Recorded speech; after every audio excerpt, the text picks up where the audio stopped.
A igreja edificada pelos dons. Amados irmãos, ao retomar o assunto sobre o qual ultimamente vos escrevi, gostaria de vos apresentar o seguinte extrato de um folheto, escrito há pelo menos 9 ou 10 anos. O autor, se bem estou informado, é alguém que foi muito honrado por Deus entre nós e que é conhecido pessoalmente pela maioria de vocês. O folheto está na forma de um diálogo. E diz o seguinte: ouvi dizer que você afirma que todo irmão é competente para ensinar na Assembleia dos Santos.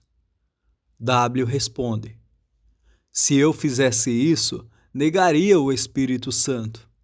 Ninguém que não tenha recebido o dom de Deus para esse propósito é competente para fazer isso. E afirma: bem, mas você acredita que todo irmão na Assembleia dos Santos tem o direito de falar, se puder? W responde: na verdade, não acredito. Eu nego o direito a qualquer um, exceto a Deus, o Espírito Santo. Um homem pode, por natureza, ser muito capaz de falar e falar bem, mas se ele não puder agradar ao seu próximo no que é bom para a edificação, o Espírito Santo não o capacitou a falar, e ele está desonrando a Deus, seu Pai, entristecendo o Espírito e desvalorizando a Igreja de Cristo. Se ele falar, e além disso, está mostrando sua vontade própria. E pergunta: bem, qual é a particularidade que você sustenta? W responde: você pode pensar que é peculiar para mim, talvez, acreditar que, como a igreja pertence a Cristo, ele tem dado dons a ela, a fim de que a atenção dela não seja erroneamente direcionada e seu tempo desperdiçado sem ouvir o que não é proveitoso, por mais bonito que seja, e por esses dons ela deve ser edificada e governada. E diz: não, eu admito isso, e só desejo que houvesse um pouco mais de desejo por tais dons de Deus, e mais cautela para acabar com o uso de todos os outros meios, por mais credenciados pelo poder humano ou pela eloquência.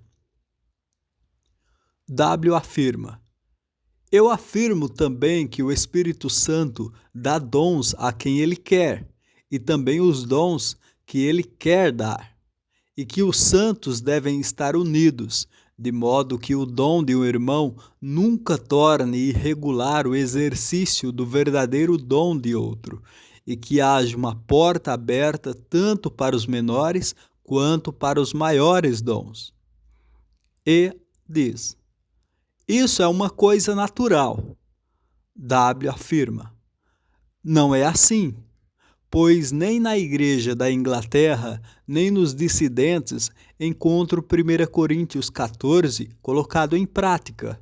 Além disso, afirmo que nenhum dom de Deus tem que esperar por uma sanção da Igreja antes de ser usado. Se for de Deus, ele dará crédito a ele, e os santos reconhecerão seu valor. E pergunta: você admite um ministério regular?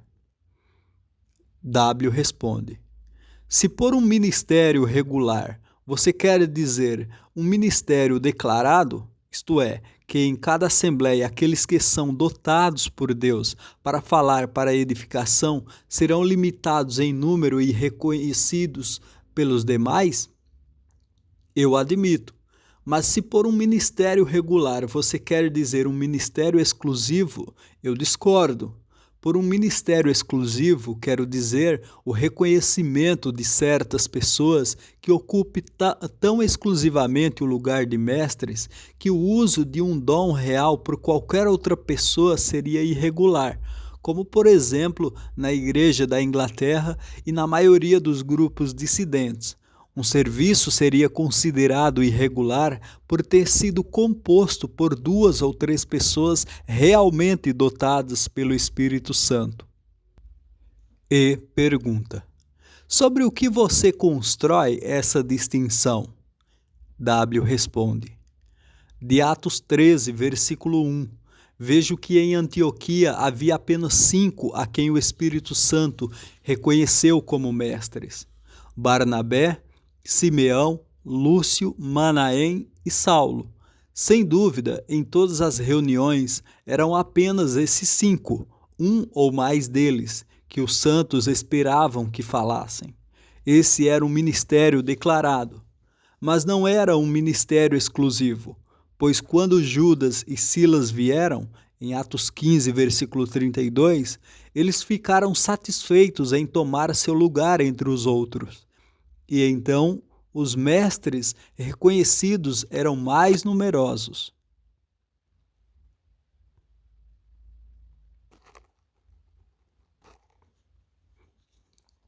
E pergunta: e que relação isso teria com a indicação de um hino, etc., ou com a oração ou a leitura de uma parte da Escritura?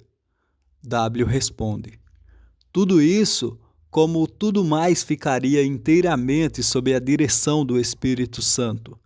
Ai do homem que, por vontade própria, escolhesse um hino, ou orasse, ou lesse a Escritura, sem a orientação do Espírito. Ao fazer essas coisas na Assembleia dos Santos, ele está professando ser movido e guiado pelo Espírito Santo. E professar isso onde não seja verdade é muito presunçoso. Se os santos souberem o que é a comunhão, saberão o quanto é difícil liderar a congregação em oração e canto. Dirigir-se a Deus em nome da Assembleia ou sugerir a ela um hino como meio de expressão a Deus de seu verdadeiro estado requer grande discernimento, ou então a mais imediata orientação de Deus.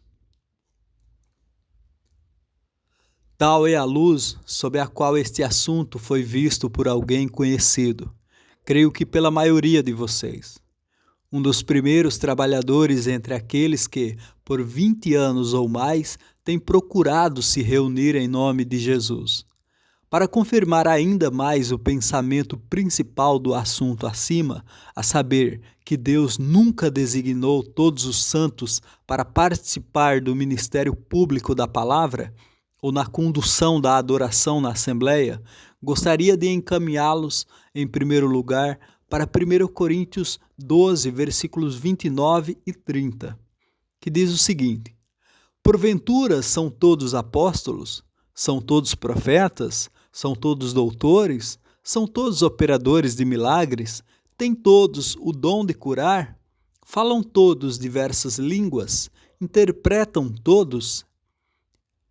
Não haveria sentido nessas perguntas se o fato não tivesse sido evidente, que tais lugares no corpo fossem preenchidos apenas por alguns. O apóstolo acabara de dizer: e a uns pôs Deus na igreja, primeiramente apóstolos, em segundo lugar profetas, em terceiro doutores, depois milagres, etc. E então ele diz: são todos apóstolos? E assim por diante. Assim, encontramos na própria porção da Escritura que trata mais amplamente da soberania do Espírito Santo na concessão e uso de dons no corpo, a Igreja, na própria porção que sempre é citada, e com razão, como prova de que a liberdade de ministério é o que Deus estabeleceu em sua Igreja. Nesta mesma porção, somos informados de que nem todos receberam dons, mas que Deus havia colocado algumas pessoas no corpo, enumerando as diferentes ordens e tipos de dons pelos quais foram distinguidos. Você pode ver agora Efésios 4? Foram levantadas questões quanto a 1 Coríntios 12 e 14, se é possível agir nos princípios ali estabelecidos. na reconhecida ausência de tantos dos dons ali enumerados. Eu mesmo não tenho tais dúvidas, e quanto a qualquer um que as tenha, eu deveria apenas perguntar a eles que outros princípios temos nas Escrituras sobre os quais agir? E então, se não há outros, que autoridade temos para agir de acordo com princípios que não são encontrados na Escritura? Mas não pode haver tal dúvida quanto a Efésios 4, versículos 8 a 13. Pelo que diz: subindo ao alto, levou cativo o cativeiro e deu dons aos homens. E ele mesmo deu uns para apóstolos, e outros para profetas, e outros para evangelistas, e outros para pastores e doutores, querendo o aperfeiçoamento dos santos, para a obra do ministério, para a edificação do corpo de Cristo. E você observará também que eles são dados até que a igreja seja concluída. Enquanto Cristo tiver um corpo na terra que precise do serviço de tais homens, ele concede a eles os dons de seu amor para nutrir e cuidar de seu corpo, sua noiva, até que todos cheguemos. É, portanto, que, pelo ministério de homens vivos, cujo lugar e chamado é ministrar, que Cristo cuida e alimenta seu rebanho, que o Espírito Santo opera no corpo que ele habita. É verdade que esses homens podem ter seus próprios negócios.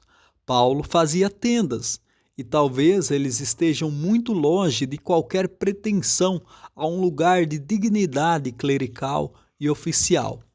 Quanto mais longe, melhor. Mas, ainda assim, eles são a provisão de Cristo para a edificação de seus santos. Sim, e para o chamado de almas.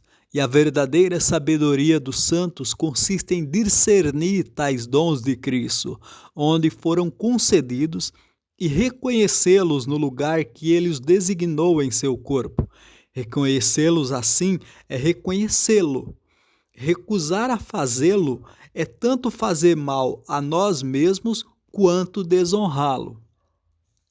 Lembrem-se também que é no corpo, todo o corpo, que Deus colocou esses dons. É em todo o corpo que Cristo os concedeu. E nós não somos todo o corpo. Suponhamos que a igreja ainda fosse manifestamente uma, como era nos dias dos apóstolos. Mesmo assim, é bem possível que ela, em um lugar, pudesse estar sem um evangelista e em outro sem um pastor ou mestre, enquanto em alguns lugares poderia haver mais de um de cada. Mas agora que a igreja está tão dividida e dispersa, quanto mais verdadeiro é isso nos pequenos grupos, aqui e ali, que foram reunidos ao nome de Jesus. O Senhor Jesus deixou de cuidar de sua igreja por causa de seu estado desgarrado e dividido? De maneira nenhuma.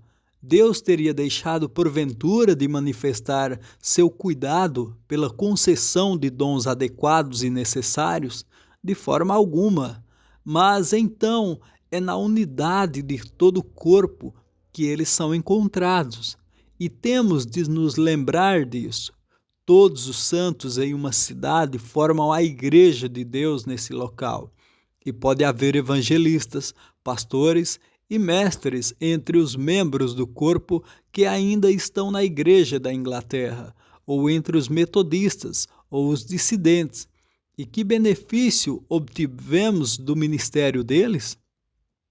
Ou que benefício os santos que estão com eles obtêm de qualquer um dos dons de Cristo que estão entre nós?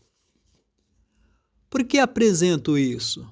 Para enfatizar este ponto, amados irmãos. Se entre os 70 ou 80 que se reúnem em nome do Senhor na cidade tal, não há ninguém que tenha seus dons de acordo com Efésios 4, ou se houver apenas 2 ou 3 com tais dons, a circunstância de nossa reunião, como fazemos, não aumentará seu número.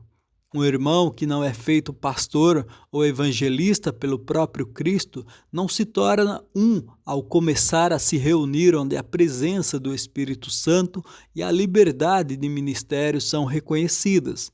E se porque a liberdade de todas as restrições humanas, aqueles que começam a assumir a posição ou agir no caráter de mestres, pastores ou evangelistas, que não foram dados como tal por Cristo à sua igreja, trará alguma edificação? Não, mas confusão, porque Deus não é Deus de confusão, senão de paz, como em todas as igrejas dos santos. Se não temos tais dons entre nós, reconheçamos nossa pobreza. Se temos 2 ou 3, sejamos gratos, reconhecendo-os no lugar que Deus lhes deu, e oremos por mais e melhores dons e ministérios. Mas não vamos supor que as atividades de qualquer um a quem Cristo, o Senhor, não colocou em tal lugar, suprirá a falta de dons. O único efeito de tais atividades é entristecer o espírito e impedir suas ações por aqueles que de outra forma ele usaria a serviço dos santos. Um pensamento feliz surge diante de mim. Ao encerrar esta segunda carta, se não estivéssemos em posição de responder ao que encontramos na Escritura, tais perguntas dificilmente poderiam surgir entre nós. Onde tudo é resolvido e organizado por algum sistema humano, onde oficiais, nomeados por um bispo, uma conferência ou uma congregação, atendem à rotina de deveres prescritos para eles pelas regras sobre as quais agem, questões como essas não têm existência. As próprias dificuldades de nossa posição provam por seu caráter que a posição em si é de Deus. Sim, e Deus que nos trouxe a ela pelo seu Espírito, através da palavra, é todo suficiente e não falhará nas dificuldades, mas nos guiará através delas, para nosso proveito e seu próprio louvor. Sejamos simples, humildes e despretensiosos.